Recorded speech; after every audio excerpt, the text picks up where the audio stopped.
Candace Owens is not an easy figure to box in, though plenty of people have tried. She first emerged in the political spotlight around 2017, shifting from her earlier liberal leanings into one of the most visible conservative voices in America. That pivot alone makes her pretty fascinating. Was it ideological conviction, personal awakening, or calculated recognition that her voice would be amplified in a conservative movement hungry for younger, dynamic, and outspoken personalities? What is clear is that she became known for bold stances on issues ranging from Black Lives Matter to feminism to the political establishment itself, often positioning herself as a critique of mainstream narratives. Her rise was rapid, boosted by her alliance with Turning Point USA and Charlie Kirk, which gave her a national platform to address college campuses and a social media following that grew explosively. Yet, behind the sound bites and controversies, she presents herself as a truth teller in a culture obsessed with silencing dissent. She isn't just a commentator, she is a symbol of what happens when one person's voice cuts against dominant currents and refuses to back down. Candace's journey has been marked by both praise and pretty intense criticism. Her supporters admire her for cutting through political correctness and saying things that others tiptoe around.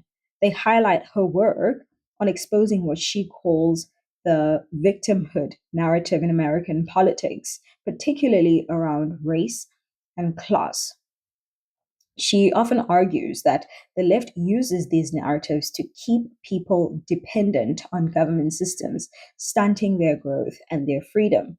The critics, on the other hand, accuse her of oversimplification, opportunism, or even betrayal of her identity, arguing that she panders to the conservative audiences at the expense of nuance. But again, that tension is part of her profile. She thrives in spaces where opposition is guaranteed. Every controversy she steps into, whether it is her comments on George Floyd's death, maybe her skepticism of mainstream media, or even her positions on vaccines and lockdowns during the pandemic, seem to amplify her platform rather than diminish it. The speculation then becomes, is she deliberately stepping into storms because she knows that storms give her visibility? Or is she genuinely incapable of softening her words to avoid them? It is worth noting that Candace Owens is more than her political commentary. She has a personal story that grounds her public image. She grew up in Stamford, Connecticut, in a working class family, and often speaks about how her early experiences shaped her resilience. Before politics, she worked in media and marketing, navigating an entirely different industry before pivoting into activism. That pivot suggests adaptability, a sharp sense of timing, and maybe a restless ambition that doesn't sit still in comfortable lanes. So today, she's not just a pundit, but she's also a mother and a wife, which she openly discusses, tying her personal values into her public messaging about family and responsibility. Critics argue that she uses her personal story selectively, amplifying parts that suit her arguments while ignoring the contradictions. Supporters counter that every public figure does that. At least she seems to do so with conviction. The deeper question might be, how much of Candace Owens is a crafted persona for a media ecosystem that rewards outrage, and how much is simply Candace being Candace, uncensored, uncompromising, even unfiltered? Her controversies are numerous, which is why she is such a magnet for headlines. At different points, she has been accused of being insensitive to racial struggles. She has been criticized for her sharp words on feminism and even mocked for her skepticism of vaccine rhetoric. During the pandemic, she vocally opposed mask mandates and vaccine requirements, positioning herself against mainstream narratives about public health.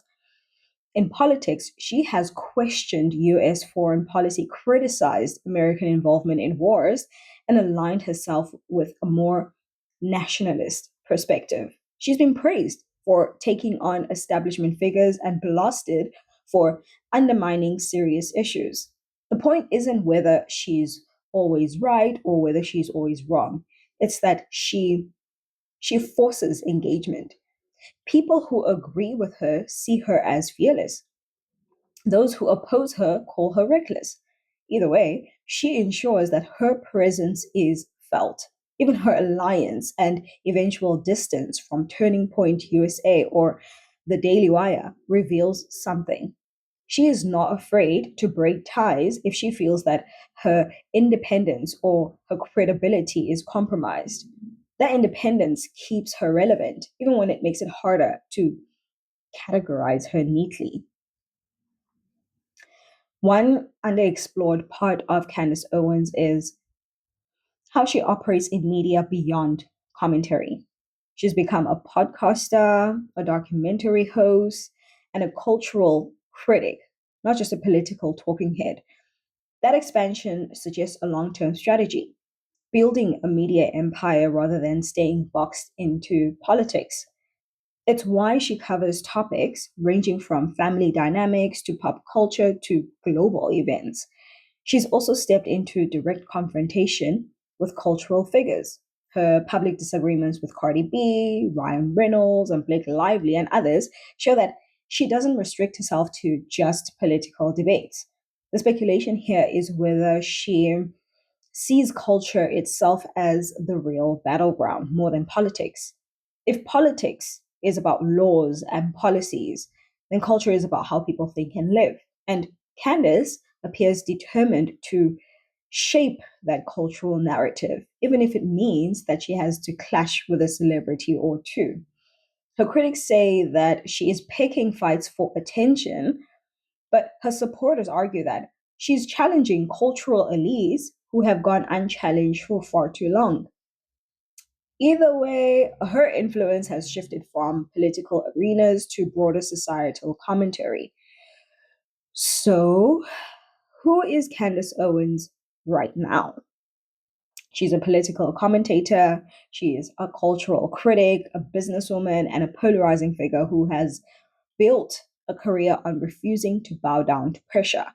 Her journey from a working class background to the international stage highlights ambition and resilience and adaptability.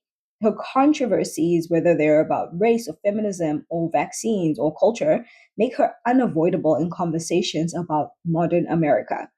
She is praised as fearless, she's criticized as opportunistic, but she's undeniably relevant. She thrives on confrontation, yet she also uses it to expand her platform into new spaces. She is currently involved in unraveling stories that ripple through political circles, positioning herself as an investigator as much as a commentator. The speculation remains whether she will then evolve into a long term media force like maybe Oprah or Tucker Carlson, or if her career will plateau once the controversies shift to some other figures. For now, though, Candace Owens remains someone whose presence forces people to take a position, right? Whether it's in admiration or disagreement or reluctant acknowledgement. So, who is she? Someone who refuses to let you ignore her, whether you want to or not.